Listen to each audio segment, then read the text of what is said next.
अहिले म यो चाहिँ चाइनाको एउटा सहर जुहाई भन्ने ठाउँमा चाहिँ घुम्नको लागि आएको छु। हेरौँ अब यहाँको चाहिँ मनोरञ्जन दृष्टिकोण भन्ने उद्देश्य यो एउटा चाइनाको सहर हो। यहाँको चाहिँ विकास चाहिँ तीव्र गतिमा भइरहेको छ। यो पनि विकासको क्रममै बढिरहेको सहर हो। म चाहिँ क्रस गरेर अब यो सुपर मार्केटतिर लाग्दैछु। यात्रीहरूलाई सजिलो होस् भनेर चाहिँ यहाँको गभर्मेन्टले बाटोमा साइकलहरू पनि सुविधा राखिदिएको हुँदो रहेछ।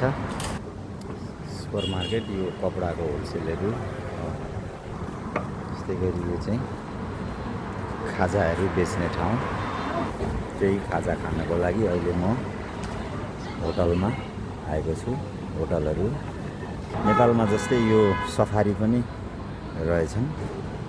विभिन्न मनोरञ्जनको लागि चाहिँ आइभिजनहरू पार्कहरूमा राखिएको, जसमा चाहिँ अवलोकन गर्नको लागि आइभिजनहरू पनि राखिएको रहेछ। ल हेर्नुहोस् गाइस, आजको चाहिँ यात्रा यो चाहिँ रमणीय भएको छ।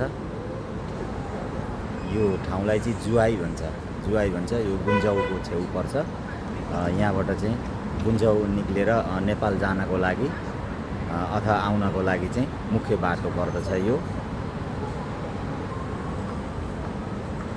विशेष गरी यहाँको चाहिँ एउटा राम्रो पक्ष चाहिँ पैदल यात्रीहरूले चाहिँ साइकलमा चढेर यात्रा गर्न चाहेका खण्डमा नगरपालिकाले चाहिँ साइकलहरूको पनि व्यवस्था फ्रीमा गरेको हुँदो रहेछ।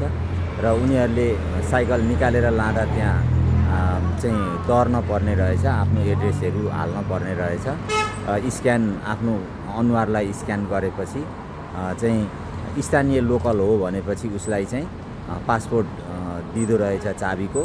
र त्यही पासपोर्टको चाबीले चाहिँ साइकललाई लक गरेको साइकललाई खोलेर आफ्नो इच्छाअनुसार घुमेर फेरि पुनः ल्याएर अथवा अर्कै ठाउँमा पुगेर ऊ बस्छ भने त्यही ठाउँमा साइकल पार्किङमा लगेर राख्न पाउँदो रहेछन्। धेरै खुसी लाग्यो। यो चाहिँ एउटा डेभलप कन्ट्रीको चाहिँ एउटा कन्सेप्ट चाहिँ साह्रै राम्रो रहेछ। जुन चाहिँ यहाँ अहिले राखेर अघि मैले देखाइरहेको थिएँ, साइकल राखेर गइसके। गाडीहरूले चाहिँ आवश्यकता अनुसार कुन ठाउँमा खाली हुन्छ त्यो काउन्टरले चाहिँ भनेपछि अर्को ठाउँमा प्याक भएको ठाउँबाट गाडीमा हालेर ल्याएर त्यो ठाउँलाई तुर्ताल गरिदिँदो रहेछ। जस्तो हेरौँ, यहाँनिर यी साइकलहरू यसरी राखिएको हुँदो रहेछ। अब यो आफ्नो इच्छाअनुसार काउन्टरमा आफ्नो चाहिँ दर्ता गराउने। स्थानीय बासिन्दाले, अन्यहरूलाई सुविधा छैन, स्थानीय बासिन्दाहरूले दर्ता गराउने र छोटो दूरीको लागि चाहिँ साइकल प्रयोग गर्ने र अर्को ठाउँमा गएपछि त्यो ठाउँमा चाहिँ त्यसै ठाउँमा यसरी चाहिँ राखिदिने र आफूले बुझाएको कुरा त्यहाँ चाहिँ फेरि त्यो काउन्टरलाई जानकारी गराउने।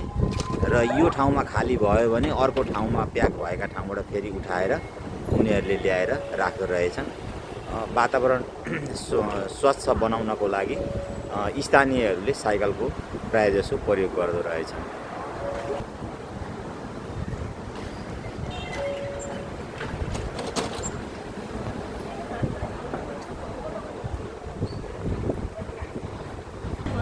यो होटलमा अन्डा रहेछ। मलाई अरू खानको लागि अलि मानेन, शरीरले चाहिँ खा भनेन, त्यो भएर म अन्डा खान्छु। यहाँ दान तोसाओ छियान अहिले ल्याङ्क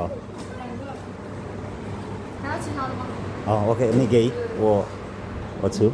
यहाँ चाहिँ हाम्रो नेपालमा जस्तो बोकेर लगिदिँदैनन् रहेछन्, आफैले नै बोक्नुपर्ने सर्भ गर्नुपर्दो रहेछ। मैले चाहिँ अरू खानको लागि अलि आत्माले मानेन। मैले चाहिँ अहिले खाजाको रूपमा 2टा अन्डा लिँदैछु। मेरो 2टा अन्डा पनि अब तयार भयो, खानको लागि रेडी छ।